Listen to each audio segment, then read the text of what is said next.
The political big three of the top stories everybody's talking about. Let's get to it. The president comes out with a familiar gripe.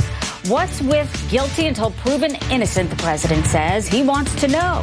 But we're not talking about Roy Moore, Brett Kavanaugh-style allegations. We are talking about Saudi Arabia and the alleged murder of a journalist. 20 days until America votes, Paul Ryan is asked to respond to the president's horse-faced comment about Stormy Daniels. The speaker offers a gentle rebuke and hands it off to someone else to answer. And the First Lady's team goes nuclear over a new music video. Did T.I. go too far? GOP strategist Jen Kerns and Democratic strategist John Summers, they both join me. Good to see you both. Hello. Thank you. John, I'll start with you. President Trump, during an interview, comparing accusations against Saudi Arabia with allegations against Brett Kavanaugh, he now says, didn't say it, fake news. What's your take? It's so interesting to see the president do this. He could have handled this so much better. Easily could have just said, we don't have all the facts right now. Let's take a breath. Let's find out what happened. And then we can come out and make a determination about what we need to do. But instead, he makes these ridiculous comparisons. I'm sure Brett Kavanaugh didn't love the comparison between South America or Saudi Arabia and him. So I imagine he probably didn't love that at all. But we've got a president here who just has a history of siding with the bad guys and writing off the people who are on our side. We see it with him embracing leaders like Kim Jong-il and also Putin. With Putin. And then we also, on the other side, see him going after our allies in Europe. So it's amazing who this president chooses to side with and who he chooses to attack. And Jen, the president, which I find interesting, really has kind of a go-to on Twitter when the stock market is doing well. He says that the media is not covering the stock market, almost taking credit for it. Well, he does try to take credit for it. Sorry, John. Go ahead.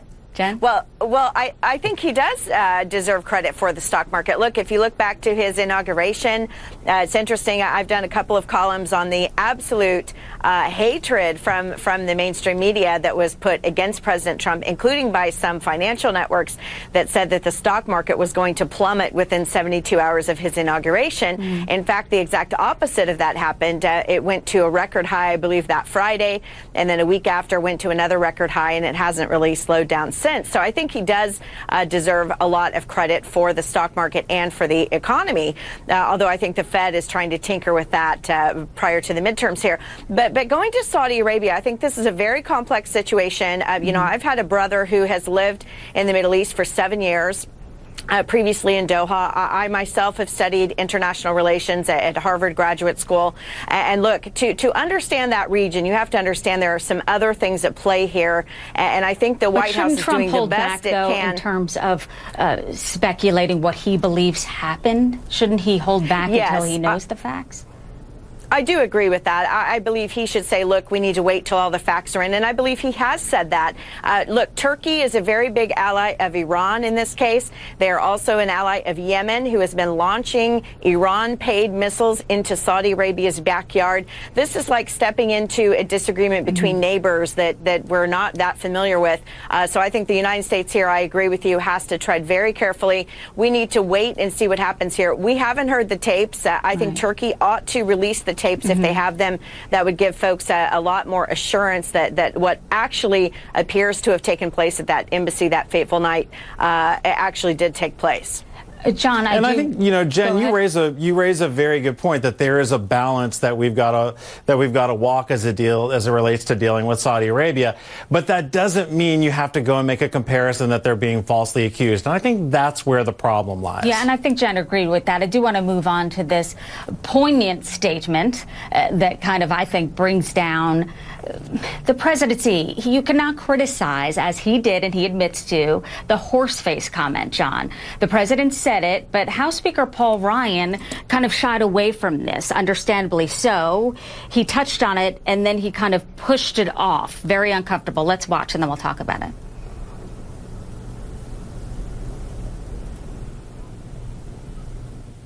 There's no place for that. There's no place for any kind of, there's no place for that kind of language That he should not have said that. How do you read calling someone horseface from the President of the United States? I think it's unacceptable. I disagree with the rhetoric. I've disagreed with the President's rhetoric numerous times when it comes to how he addresses women.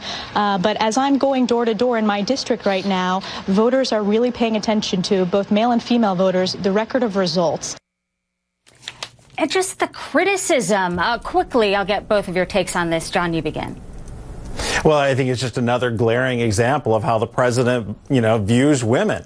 And it's embarrassing. And at every opportunity, he seems to strip away what it means to be a leader of this country, what it means to be a leader in the world, what it means to be the president of the United States by calling people names. And again, cozying up with people who we know are bad people in this world. And you don't always have to respond, Jen, to if you feel attacked. I feel like the president doesn't know how to just ignore something. Yeah, I have a rule in politics, having done campaigns for about 15 years. You don't step over your own punchline. President Trump was coming off of a great win with the Kavanaugh confirmation. I don't think he needed to go out there and say this. However, his words, remember our mothers used to tell us sticks and stones will break our bones, but words will never hurt us. These were words. You compare that to what Michael Avenatti actually did to Stormy Daniels. That was tell her that she actually had a case and then now has left her with millions of dollars in legal bills. You look at also what the Democrats did by exposing Dr. Christine Ford recently when she said she didn't want to come forward. So words versus actions, that's what I compare it to. But regardless, he probably shouldn't have said that. But words do hurt. I want to get rid of that old phrase. President Trump did to Stormy Daniels is worse than what Avenatti did. And I don't know about you, but my mom told me to watch my mouth. Yeah, because there is such a thing as verbal abuse. Thanks to you guys, Jen Kerns, Don Summers. Appreciate it. More than